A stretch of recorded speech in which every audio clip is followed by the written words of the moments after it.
It's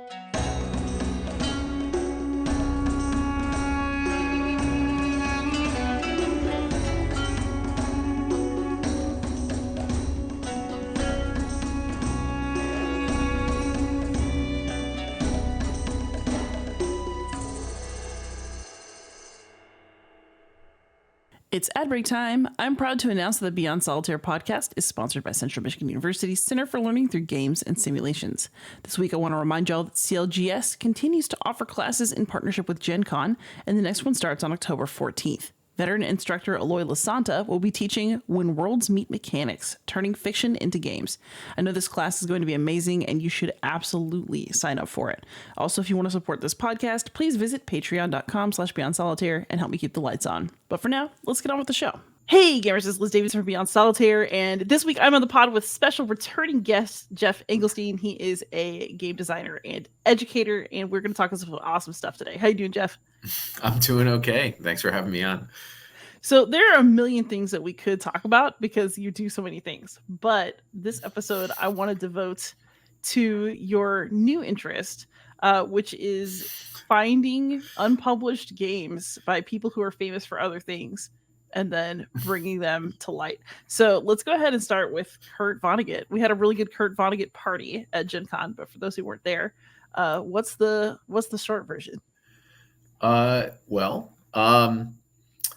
It's sort of been an interesting hobby of finding this stuff.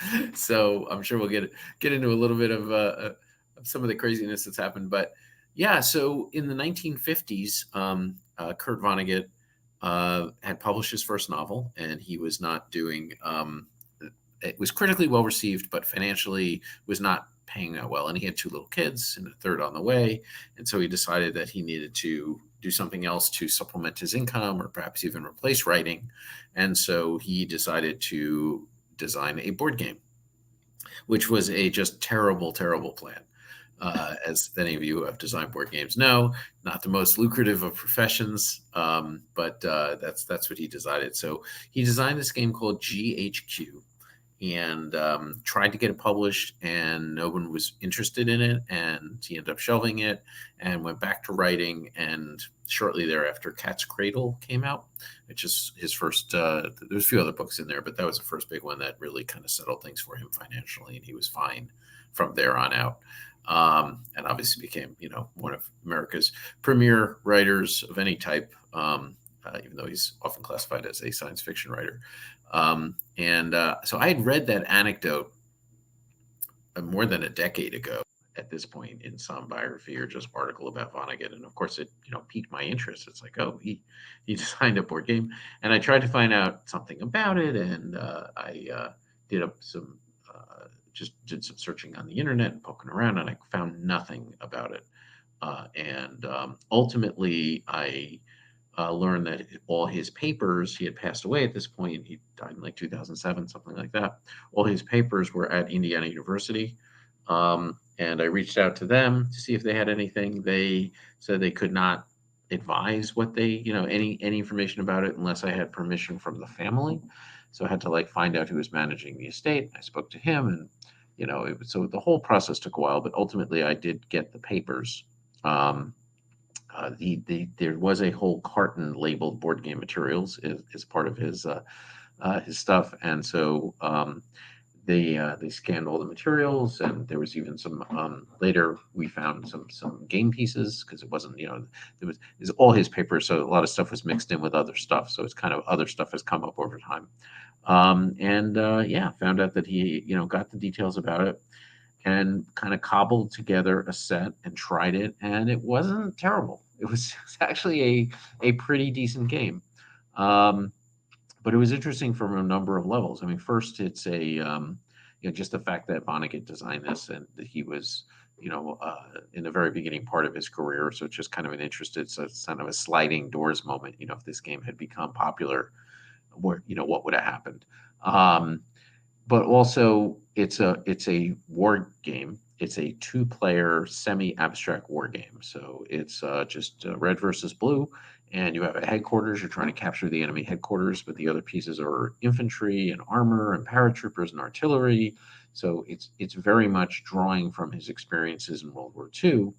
And of course, for any of you who have read Slaughterhouse-Five and some of his other novels, he was while he was in World War II, he was really clearly traumatized by it, and he was captured by the Germans, was held prisoner in Dresden, was there during the Allied bombings of the city, and then had to help with help cleaning it up and dealing with the dead bodies and everything. It was just a very difficult time for him as well.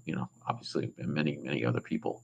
And that ultimately those experiences made it into Slaughterhouse-Five. So the fact that when he sat down to design a game, he's like, "Oh, I'll design a war game," and it's not in any way ironic or anything. So that's kind of interesting. So anyway, so yeah, since the game was good and it had some interesting historical aspects to it, I said, let's try to bring it to life, and we put together a deal with the family and also with Barnes and Noble. So in the United States, this is going to be available basically exclusively through Barnes and Noble in October, and it should be up for pre-sale by the time this airs. If you'd like to order a copy, and also at the Vonnegut Museum and Library and Museum in Indianapolis will also be selling copies of it, and we're working on various deals other places. So that's kind of the origin of it. I mean, it was just sort of poking and poking and poking and poking and just being persistent, and eventually it was able to uncover all these materials. So, did you have any intentions regarding this game when you started poking around, or did you do this just out of pure curiosity?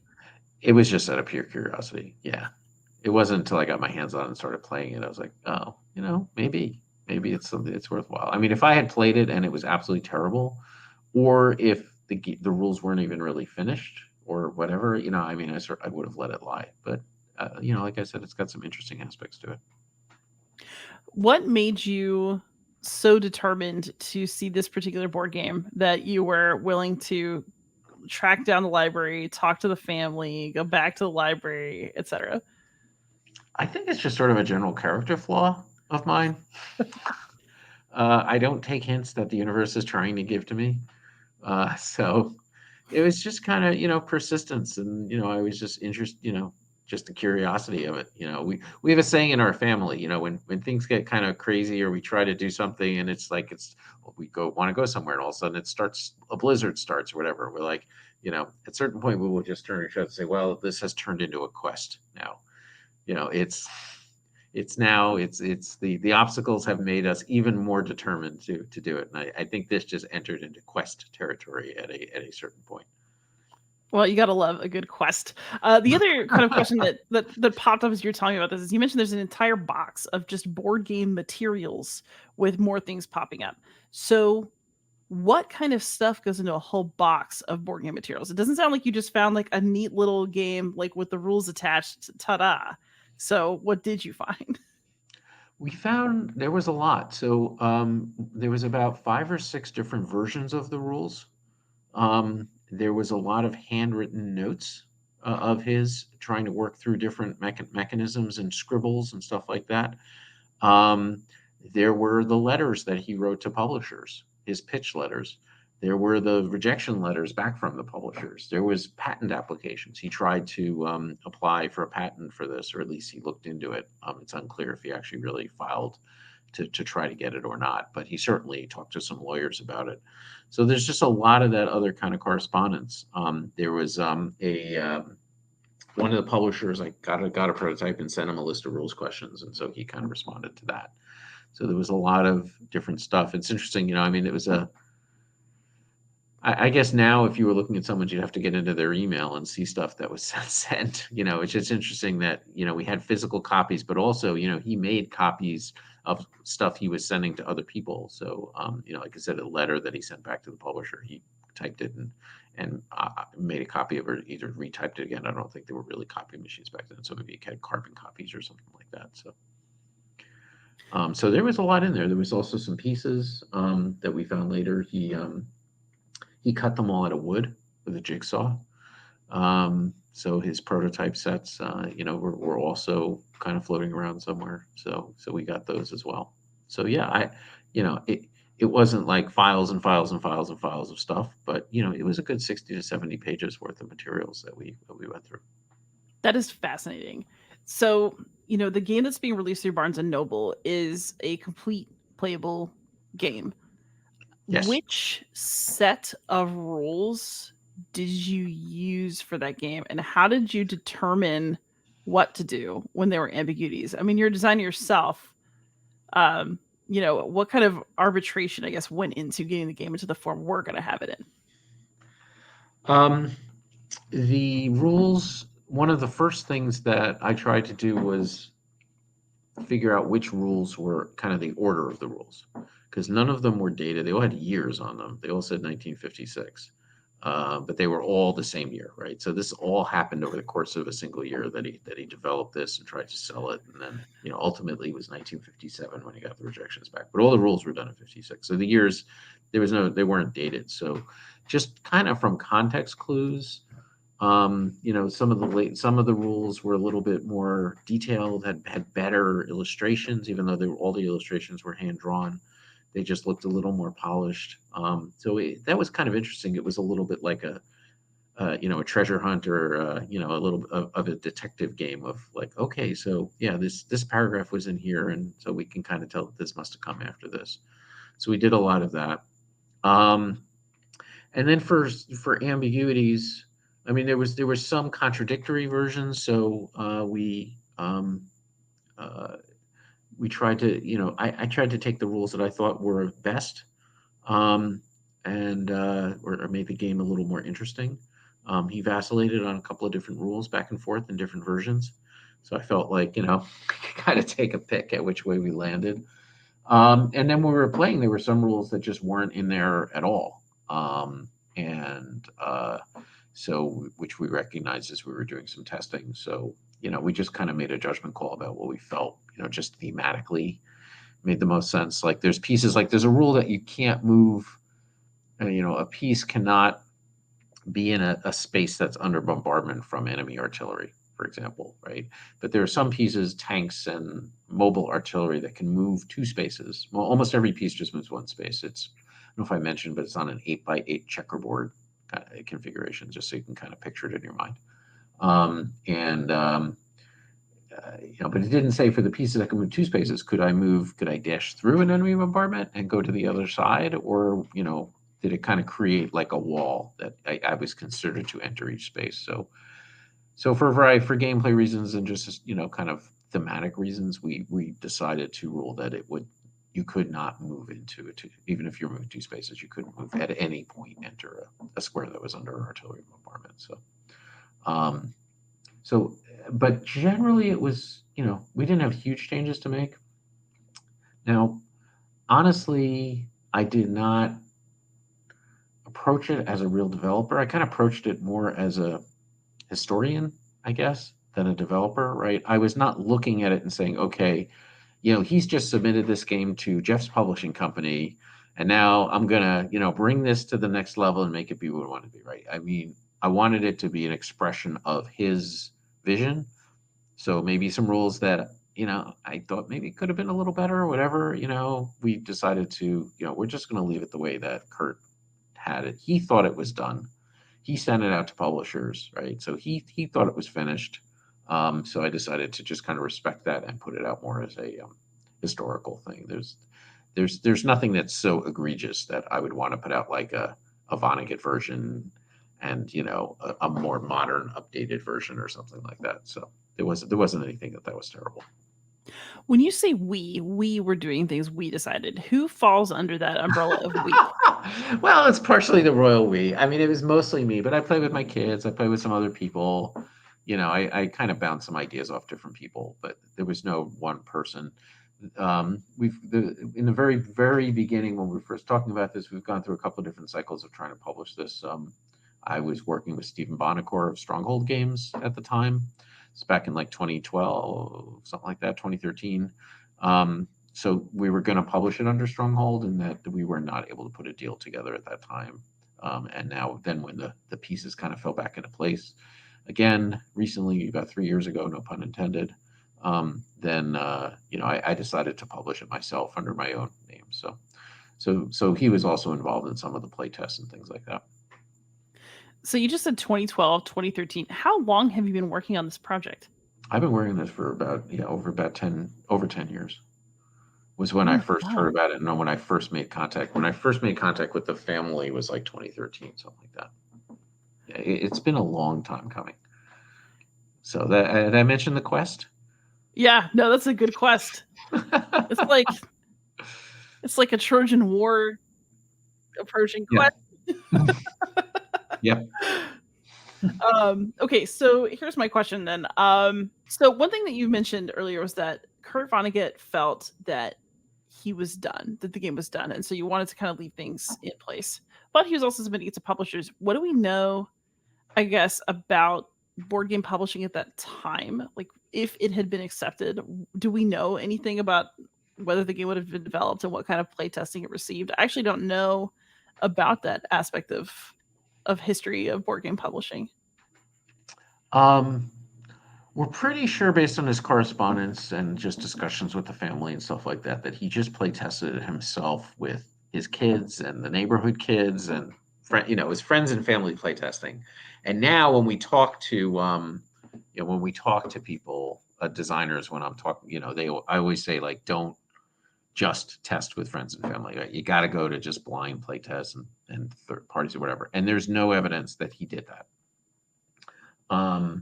So it's unclear what happened. It's also, obviously at least one of the publishers tried to play it and had some rules questions, so they messed around with it a little bit. But it's not. I don't know what level of play testing and development they did.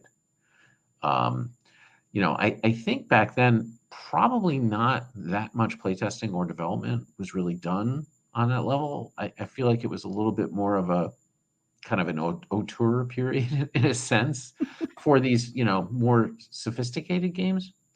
I think that maybe, the subtext perhaps of your question is like, would it have been popular maybe if it had been published, right? What would it Yeah, have? or more like, would it have been a different game than what we're gonna get to see? Yeah, I mean, I don't. It's impossible to answer that. I don't think it would have been that different. But I think that there was definitely innovation in the game. There was some stuff that I had not seen before in games from the 1950s or early 1960s. So think that was very interesting. It's and I looked into the publishers that we know that he sent it to and the types of games that they were doing, and this was a very different beast than other stuff they were doing, which I think was part of the problem. Is there weren't really publishers doing war games of this type that were a little bit more technical. A lot of there were plenty of World War II games, but they were aimed at kids and a lot of little plastic soldiers, and it was more. It wasn't as sophisticated, I guess, as you could say as this game is. So that leads me to another question. I know very little about gaming of the 1950s. What did the landscape look like at that time? And then what do we know, if anything, about Kurt Vonnegut's engagement with the popular games of his time? Um, there wasn't that much on the war game landscape like in the early 50s. There were some of these. I have to check on the dates. There was the American Heritage Games, which may have come out in the early 50s or maybe early 60s. I could be wrong on that. But I do know for a fact that in 1957, so this was 56 was when he was working on this, right? 57, so it was when the publishers finally rejected it. So, I mean, if it gotten accepted, it would have come out, say, in 58, right? So in 1957 and 58, 3 games were published. One was Tactics 2 from Charles Roberts. So Tactics 1 had come out before that, but it was very limited run. Possible Vonnegut had seen it, but I'm not sure. But Tactics 2 is considered one of the foundational war games of our time. It's played on a square grid, not a hex grid, but it's got a lot of different counters. They have, number of different. They can move different distances and different combat things. I think it was one of the first CRTs, combat results tables, different terrain and stuff like that, and you could move every single unit each turn. It was it had a lot of the features that we saw in modern war games, and eventually, Charles Roberts, it turned into Avalon Hill. His next game after Tactics 2 was Gettysburg, and we're kind of off to the races. So that one came out in '57. Right around that same time, we also have Risk. Risk was released in 1958. So that's also right around that time, and obviously, a major military simulation of sorts, but certainly a military game and a war game, and one that achieved popular success more than Tactics 2 did. And then the third game that also came out like in '58 was Diplomacy, by Alan Kammer. I forget his last name. I apologize, but and Diplomacy also very sophisticated game. So really people aren't still playing Tactics 2, but they're certainly playing its descendants, and Risk is still played, and Diplomacy is still played. Here's three games that came out within 12 months of each other that really defined the era and set the foundation in a lot of ways for modern wargaming and just gaming in general. So if it had come out in that kind of time period, I think it's entirely possible that it would have done pretty well, or there was certainly something in the air around those years, around military simulations. Maybe it was far enough away from World War II. I guess it was the Korean War was happening around then. It wasn't quite Vietnam yet when those feelings about the military and U.S. involvement in war changed. So I think it may have done pretty well, but all those games came out after he designed it. But whatever inspired those designers may have also partly inspired him. It's a cool way to look at it. And then, just out of curiosity, how did the publishing deal with Barnes and Noble come about? And what is the balance between, this game is going to be popular and people are going to buy it, and this is a literary project we just want to be part of? When I decided, I wanted to publish this game and kind of get it out there into the world, I wasn't sure if it was really, if it was just released, if it didn't have Vonnegut's name attached to it, right, and it was just released, I don't know how well it would do. It's a very different game than what's out on the market. Sure. And later we can get into the details of how it works if you're interested. But it's it's not going to be the next ARCs or whatever, right? It's not going to, it's not advancing the state of design in 2024. And I didn't want to just like sell it, so I didn't, just selling through normal channels I felt would be challenging, and honestly not something that I was particularly interested in. I wasn't looking to start a business of being a publisher. I've never published a game before. And I could have gotten maybe try to get another publisher involved, but we were kind of, I kind of put this deal together. So I reached out to Barnes and Noble. It seemed like a natural fit because of the literary aspects of it. I don't know if it's still up there, but I mean, in the olden days of Barnes and Noble, they used to have all these big wood print cutout figures of famous authors that would decorate the stores. Yeah, I haven't seen this in a while, but I know exactly what you're talking about. Yeah, and one of them is Kurt Vonnegut. So he was all kind of like a semi-official mascot of the store in a way. And with them being such a big proponent of games and modern games, and that's kind of a big part of their strategies to sell games also. And this one, like you said, it kind of straddles like it's a game, but it's also a historical document, so it just seemed like a slam dunk that Barnes and Noble would be interested in, and ultimately, we were able to put a deal together, and they've been very enthusiastic about it, and they're putting a lot of marketing muscle behind it, so hopefully it will appeal both to game players as well as people interested in his work, and kind of how this comes out. So in the game, to try to fulfill that promise, we have in addition to the game itself and the rules, there's also a separate 24-page historical commentary booklet, and in that we include I included a lot of uh, the notes. So out of those 70 pages, we extracted a bunch of his notes and photographs of some of the original play materials, along with some annotations.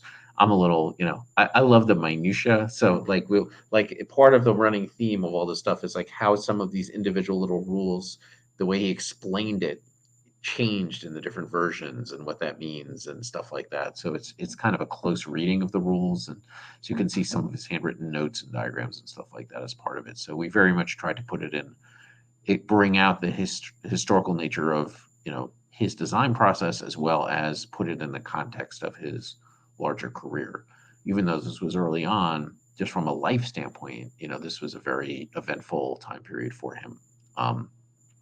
His So, we wanted to make sure that people understood that, and so that people, even if they never played a game, would get some interesting information out of it just from being able to see it. So, I mean, sometimes one of the pushbacks I get is, people are like, "Oh, you're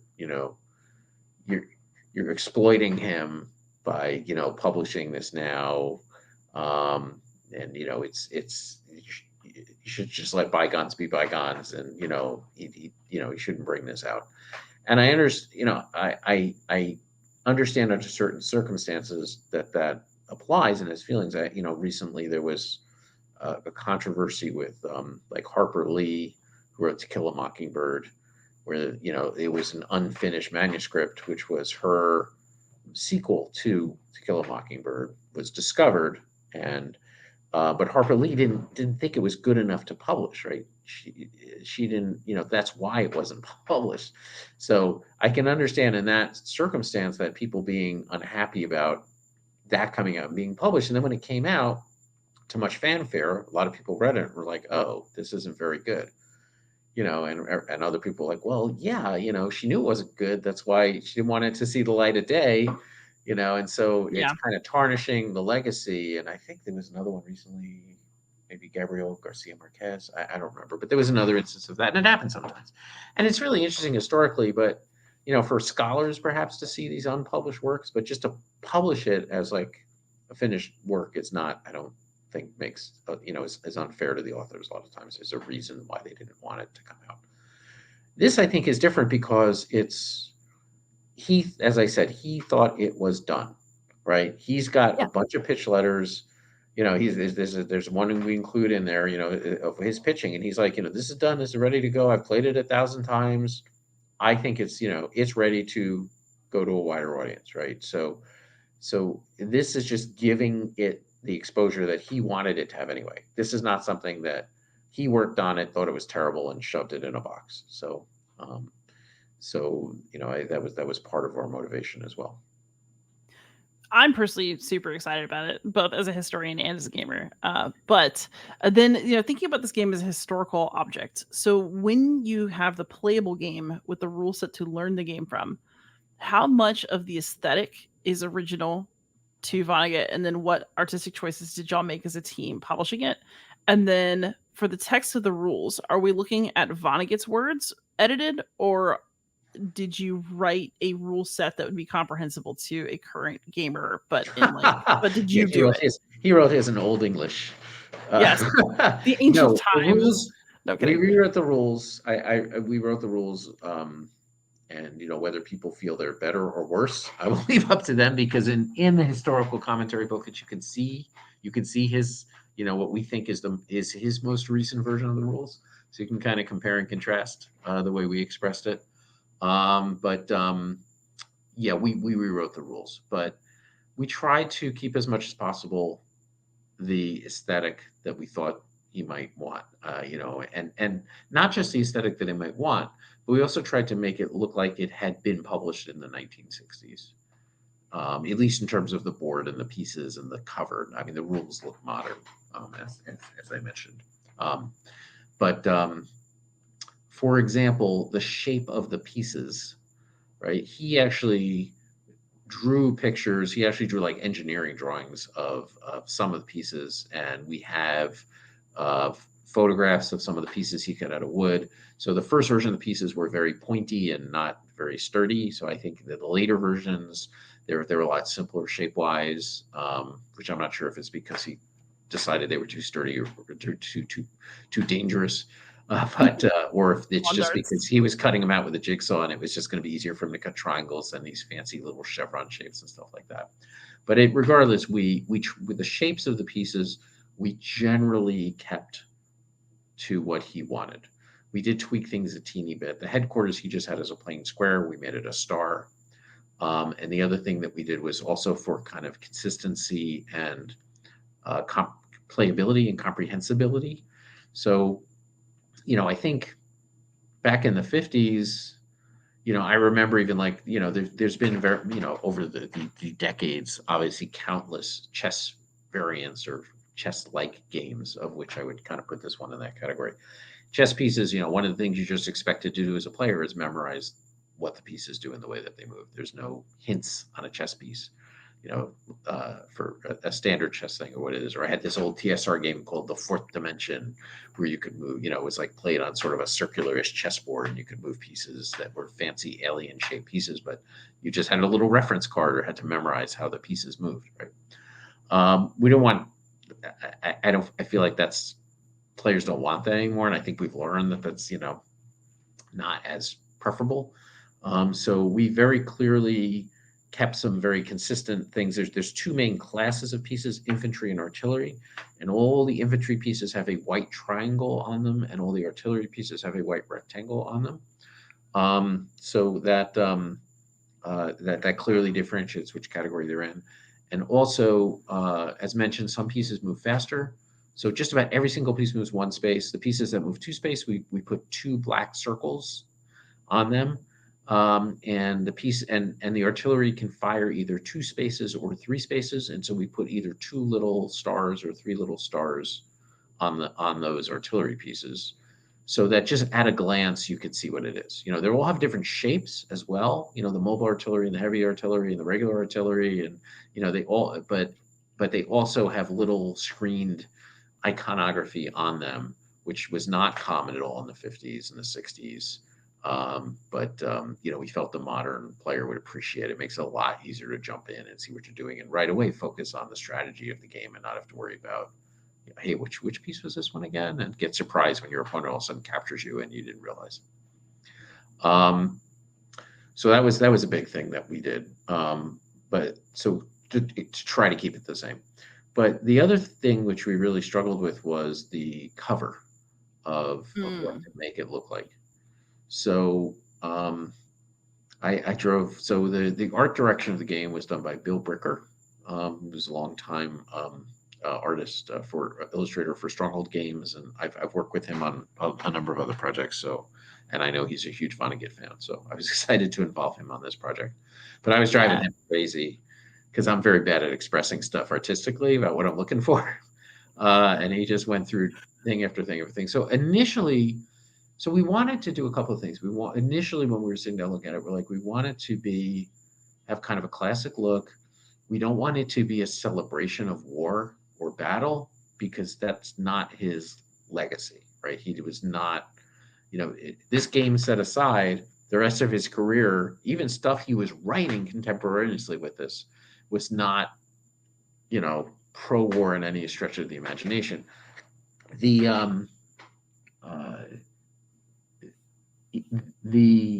was writing a book called Sirens of Titan as he was working on this game, I believe. It's a little unclear, but it was published like in 59. So with the exact, when he was working on publishing, but it's in that same time frame, right? So Sirens of Titan, for those who have not read that, it's a very weird book, like a lot of his stuff. It's his first book in 55 or 54 was Player Piano, which is a more normal book. But when you get to Sirens of Titan, which is his second book, it's a lot. He's already kind of, much more surreal and more Vonnegut-like. But one of the premises is that there's a big Martian army on Mars of humans. Humans live on Mars, and they want to attack Earth. But the Martian army, it turns out, is just, and a lot of it is from the point of view of people in the army of Mars. And the army of Mars is a joke. It's a terrible thing. None of the officers know what they're doing. There's no purpose to it. This whole thing is the whole army gets sacrificed. And the whole purpose of the army was, much like Watchmen, is by attacking Earth that it's going to help Earth's people unite and find common ground and come together. That's sort of the person who sets up the Mars army to attack. That's what they do. But it's the army is very much made fun of through the whole thing, right? It's treated very ironically. It's not like Battlefield Earth or War of the Worlds or something where it's about the military. So the first thing we did with the covers, we didn't want to just glorify a battle. We didn't just want a battle scene or a war scene, a picture of a big tank or something like that. So we tried more stark covers, just like white or just with a couple of faded backgrounds. Vonnegut also was very famously had doodles in his books. He has like these hand-drawn illustrations of stuff that he did, including some bombs with like skulls on them and some other things that he did. And so we kind of adopted some of that type of iconography and put it in. And it just didn't quite look right. We tried a lot of different things, different color schemes. It wasn't right. So then I told Bill, I was like, well, maybe we go back and make it look like it's from the 50s and 60s, like it came out at that time, rather than being a modern interpretation of what the cover would be. And so we trotted out we looked at some of the old 3M game covers, like Acquire, Employ, and Feudal, and Faxon 5. For those of you that are familiar with some of those older games. I have a copy of Faxon 5, actually. Nice. They have a real distinct look to the cover. Twixt was in that series too, right? So we did a scene, Bill did a scene of two generals like leaning over a map, pushing pieces around. And it was in that 60s style, and he captured it's beautiful. It just looked beautiful as a 3M. It immediately looked at it and like, oh my God, that's a 3M game cover for a game that, never came out, but maybe it could have if the cards had fallen differently. But again, it just wasn't quite right. It still didn't quite capture something. And so we tried a bunch of different things. And then at one point I was just talking to Ian O'Toole, and just mentioned to him that we were working on this, and just to pick his brain, see if he had any thoughts on it. And he's like, he says, if I was going to do this, he says, I'd love to work on it, but I'm super busy, because he's always got 8,000 different projects. If you don't know Ian O'Toole, he's a very famous board game illustrator and cover designer. He's done some awesome stuff. But he sent me an image of an old book cover from the 60s, like a Pulp Fiction-y kind of a book with just like that looked like it was made out of paper cutouts and stuff like that. And he's like, this is what I would like it to look like. And this is what I think it should look like if I was doing it. And I looked at it, and it was like instant, like, oh my God, yes, this is like the key to unlock this. And so we played with that a little bit, and ultimately we brought on Ryan Goldsberry to finish up the cover. He's got a real 60s mod style to his work. He's done the covers for like Burgle Bros and other games, but it's always if you know that work, it's very angular, it's very like Spy versus Spy from Mad Magazine, right? That's kind of his look. And so it's sort of 60s vibe, but it's also kind of edgy and a little more modern looking. And he and Bill working together on that just hit it out of the park. So I just totally love the cover and where we ended up on that. So, but again, the intent was make it look as if it was an artifact that had dropped out of a time capsule from the 60s, right? That was the look that we were going for. And I think we ultimately, were able to kind of nail that. That's probably awesome. A way longer explanation of what you're looking for. No, I actually really enjoyed it. I enjoyed it very much. So before we move on from Vonnegut, I do want to ask one more thing. I don't know how long to answer this trigger though. So you mentioned, a game about war kind of being a bit incongruous with his written work. How do you feel differently about Vonnegut and about his body of work, having spent so much time with the game that he made? I think that he, like all of us, was a very complex and not, multi-dimensional human being that changed throughout his life. I think he had this very traumatic experience in World War II, but I'm sure that when he came back, it was very much, you know, I- it was a victorious war, and veterans were celebrated, and I don't think he had, maybe not this. He's just kind of suppressed it, maybe. I think it took him, and it took him decades to really write about it. And in fact, in Slaughterhouse-Five, when he's either in the book, or I think writing about the book, he said that it took him like 10 to 20 years to write it, just because he said he started to write it a zillion times. He started to write about his experiences in World War II a ton of times and process that. And he was just unable to, until he had become a accomplished enough writer that he figured out how to tackle it, right? That the central metaphor, although it's not treated as a metaphor in Slaughterhouse-Five, but the central metaphor in that book is that he's become unstuck in time. That he just is constantly, as he goes through his life, he shifts.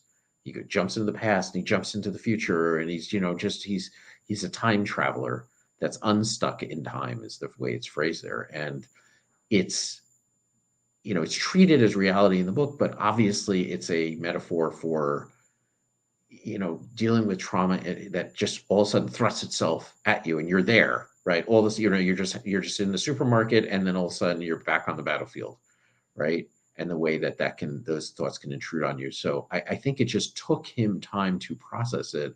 And maybe this game was part of that. Maybe this was part of his denial of what it was. It's difficult to say. Um, he certainly was treating it unironically. He played it a lot with his kids. It was a fun family game, was what he was trying to put together. He wasn't trying to put together a gritty, realistic indictment of war as experienced on the ground by soldiers. So, it's. I think that from that perspective, it just showed me that people evolve and change. It also gave me the opportunity to go back and reread a lot of his older stuff that I hadn't read in a long time, and even some new stuff that I had never read, because I wanted to really read all the things he wrote right around this time period and understand them better, to be able to put it into more context. So that was really fun and interesting for me to get to do. That's awesome. And so I was planning to come here eventually. Your quest didn't actually stop with Kurt Vonnegut. You are now on another quest. Well, yeah. We'll see if this one happens. I'm still in the quest stage of pounding on the door to try to get some answers. We'll see if anything happens, or maybe somebody else is doing it. But yeah, a friend called me a couple months ago now, that he's been working on a book about Stephen Sondheim, the songwriter. He did, obviously did a lot of super famous musicals, um, from Sweeney Todd and To the Woods and all kinds of stuff. And he so he was hugely into puzzles. Sondheim did lots of puzzles, and famously did like treasure hunts for his friends and stuff like that. And uh, my friend, Barry Joseph, is going to be publishing a book. I haven't seen a pub date yet, but I think it's coming out next year, called Matching Minds with Sondheim, which is a biography of Sondheim, specifically kind of focusing on this playful aspect of him with with puzzles and games. And so he just called me one day out of the blue and said, "Hey, I was wondering, I have a sort of an interesting proposition for you.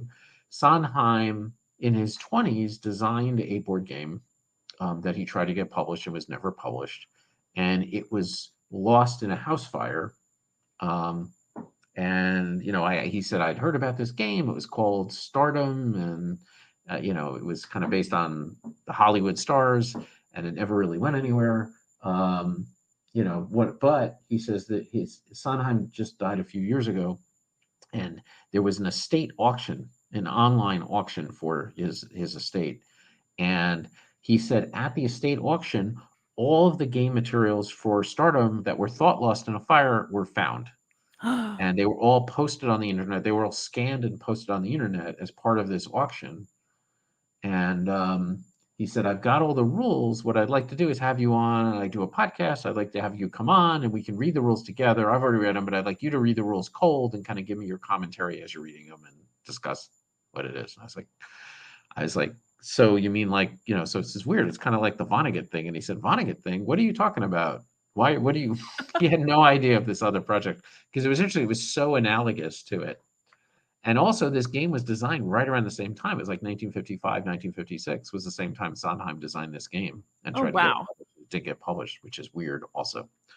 Um, Although he was younger than Vonnegut at the time. He was in his 20s. I think Vonnegut was like 30. Anyway, so I checked it out, and it was interesting.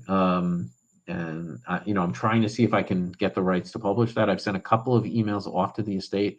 It was originally up for auction. It was part of the auction, and then like the day before the auction, it was pulled out of the auction. Oh, so they didn't sell it. There's So no it new buyer. was not sold, or it was sold privately. I don't Oh, know. So I've been reaching out to try to get more details and see what's going on. But we did have, it was posted, and so we know all the materials, so we know what the game was about. So it's called, so as mentioned, it's called Stardom, and the story is that so Sondheim either went to Hollywood or something. He was inspired by a map he saw to the Hollywood, the stars' homes. He got one of those famous Hollywood maps to the stars' homes in the 1950s and decided that that would kind of be a basis for a game. So this is the game idea that he came up with. So it's so there's a map of the board is just a map, and apparently he got his mother drew the map and colored it in for him because she was like an artist or something, although it wasn't that great. But anyway, his mom made the map, and you play a starlet that has just arrived in Hollywood, and you have to advance through the different levels of stardom to try to reach the ultimate level 4 or level 5 or something like that.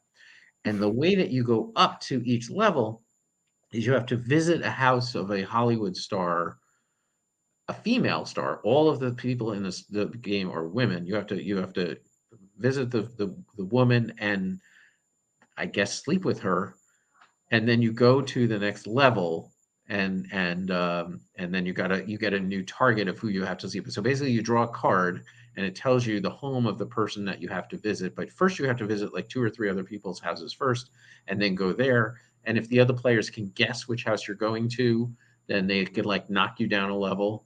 Because it's a scandal. They reveal that you've actually got a relationship with this person, and it's a scandal, and so you have to go back down a level.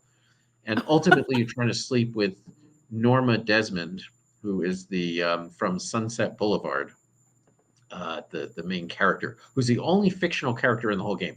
Every other star listed on this board is an actual, like, was a real person at oh the my time. God. So it's like, yeah, That's it's so like just a awkward one and big brilliant at the giant same time. lawsuit. Yeah. So, and there's a bunch of cards. There's these rumor cards, and at certain points you can draw a rumor card, and it'll say like, such and such a person throws a terrible party, and you have to go back, whatever. It's all these current Hollywood rumors.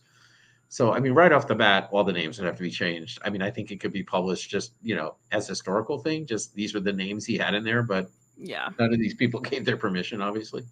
But the other really interesting part about it is, so you've got the casting couch dynamics, except it's sleeping with women instead of sleeping with men.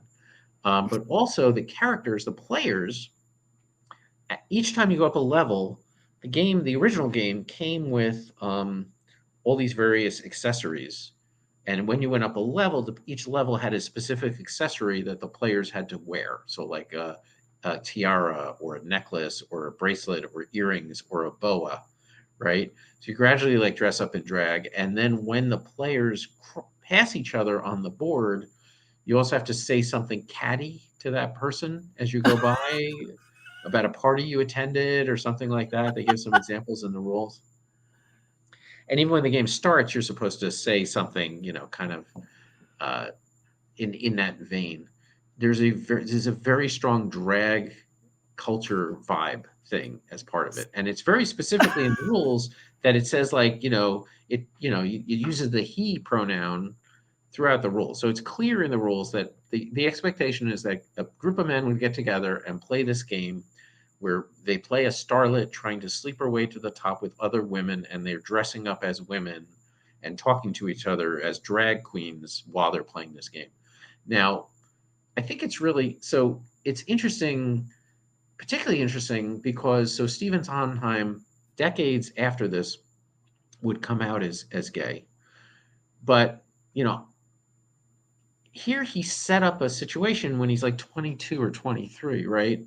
Where he can invite his friends over to the house and say, hey, let's play this game, and all dress up like women, and do that in a way that's kind of socially acceptable, right? There's a concept in game design called the magic circle, which I'm not sure if you or your listeners has heard of, but it was originally proposed by Huizinga, who's a Dutch anthropologist in the 1920s, and then it was popularized in the 90s by Eric Zimmerman and another person whose name has escaped me that wrote this book, Rules of Play.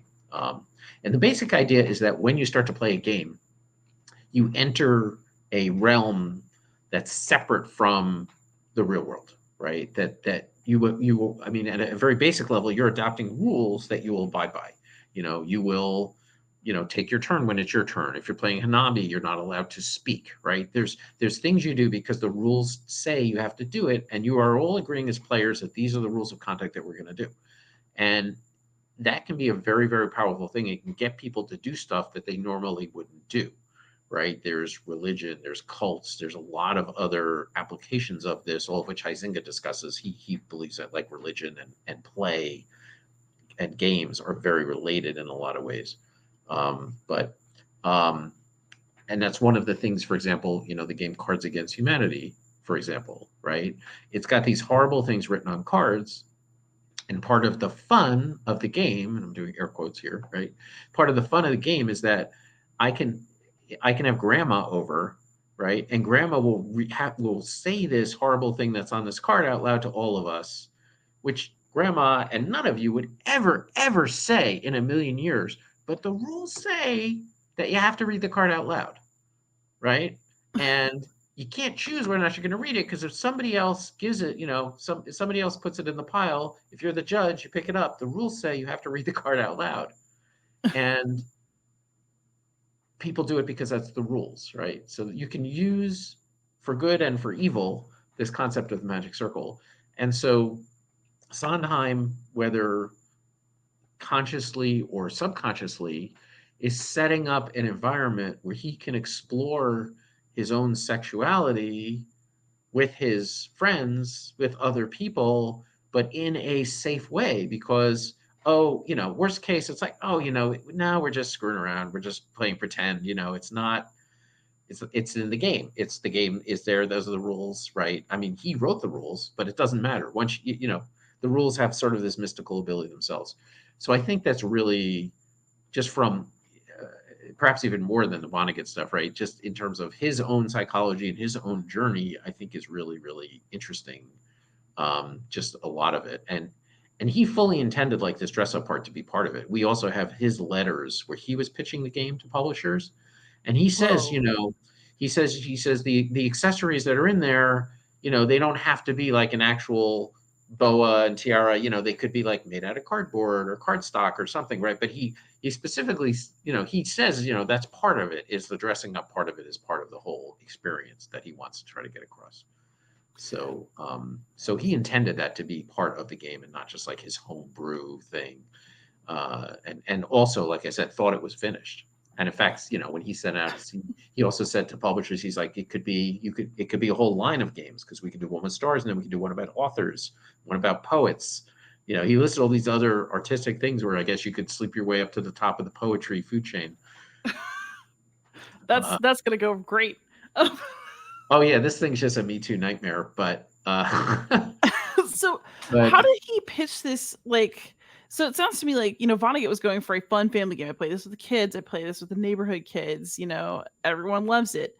How did Sondheim pitch this? Like, I have to what? go back and reread. I'd like to be interested to reread the letters now. I kind of just read it on the fly when we were doing it, but Yeah. he was pitching it as, kind of like it's campy, it's, adults getting together and, more of an adult thing with some family, and you have a couple of drinks and, have another couple over and you just kind of do this kind I of got silly just thing. like a parlor game for like. Exactly. It's Okay. definitely in the parlor game vein. Yeah, so it's very, very different from Vonnegut. But like I said, this is like 1955, so it's like right around the same time frame. And obviously, when it was much more, you know, serious to be, exploring homosexuality was a lot more fraught in the Yeah. 1950s than it is today. So it's just interesting from that standpoint. Now, the flip side of that game versus the Vonnegut game is it doesn't appear to be a very good game. It's a roll and move. You have to roll to land exactly on certain spaces. You can get knockdown levels, and the game would probably go on for a really long time. Although I think it's more about the experience of playing than actually winning.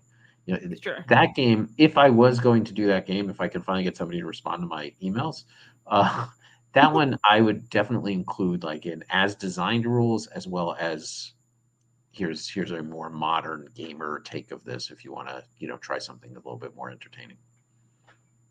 Oh, so that would be like a whole bigger project in a way then, because Perhaps, you. yeah, and I'd have to see it and try it. I mean, I haven't actually played that one, so maybe it's better than I think, but it seems to fall into all the classic 50s just roll and move tropes. Lose a turn, go back a level, have to roll exactly the right number. Like I said, all those kind of things just are in there. So Right. we want to include some way to mitigate it. But I mean, part of the fun of it, you're not going to play that game for a strategic experience. I mean, it's a goof fest, right? So you're going to want to play up that stuff, but I think you'd want to make it tighter just to make it end faster Yeah. and just take away some of the rough edges. Fair. That's fair. So, you've got these two projects now, the Vonnegut project and the Sondheim project. Do you have other projects of this nature like going? Is this like a I thing you want to do now? I would love to do this as a thing. I don't know. The Sondheim thing just kind of dropped into my lap. As I mentioned, I was not looking to do it specifically. So, I've kind of kept my eyes open at this point of trying to see, think about what other artists might or other, famous people might have dabbled in game design that just, people that seem likely suspects. But so far, I don't have any other candidates. So it's just sort of a random thing at this point. But if anybody knows, or chance if any listeners know of any famous people that designed games before they were famous that never became published, hey, drop me a line. Fantastic. I kind of hope this continues and we can do another episode later because this was fascinating. So just some kind of softy questions to end off the interview. So you've been playing all kinds of stuff that is in various stages of completeness, it sounds like recently. But what games have you been playing for fun? um, probably the most recent thing I was up just at this SD HistCon East. Um, and while I did some playtesting there, I did have an opportunity to play uh, uh, 1914 something 1914 by Maurice Suckling. Oh, Forget the Crisis name of it. 1914, I think. Crisis 1914. Yeah, Yeah. so I played that. That was fun. I enjoyed that. And also, this is a much heavier war game, but the Napoleonic Wars, the Mark McLaughlin game from years ago. So there was a big game of that. So I enjoyed that. So, but really, I mean, I'm kind of a grazer. I'll play a game, a lot of games once, and then move on and something else. And so I just kind of play a game, suck the life force out of it, and then move on, leaving the withered husk behind me. I mean, fair enough. It's how all games should be played, right? And then Sure. if people want to follow your work online, where can you be found? Yeah, best bet is so I'm on Blue Sky and Twitter or X. I'm going to keep calling it Twitter at G Engelstein. So that's at GenGelstein. I'm also on Substack. I have a game tech blog called, which if you look at Game Tech, GAMETEK is how that's spelled. So that's an occasional Posting, I try to do like once every 2 weeks. Sometimes do more, sometimes do less. Uh, it's always free. I specifically keep it free because I feel if people pay for it, I will, even though very kind people have offered to pay for it, for content, I would feel much more obligated to actually do something on a regular schedule, which I don't want to be beholden to. So it's just as a mood strikes me kind of a thing. But that's also a way to keep in touch with what I've been doing. Fair enough. Geoff, thank you so much for coming on and talking to us about your quest. This was awesome. Hey, Liz, thanks so much for having me. It was a blast. All right, so hopefully by the time this comes out, I'll be able to put a link in for pre-order at Barnes and Noble. Yep. So check the show notes, everybody. I can be found anywhere online as Beyond Solitaire. And everybody out there, thank you so much. Please like, subscribe, comment, ask questions, and most of all, happy gaming.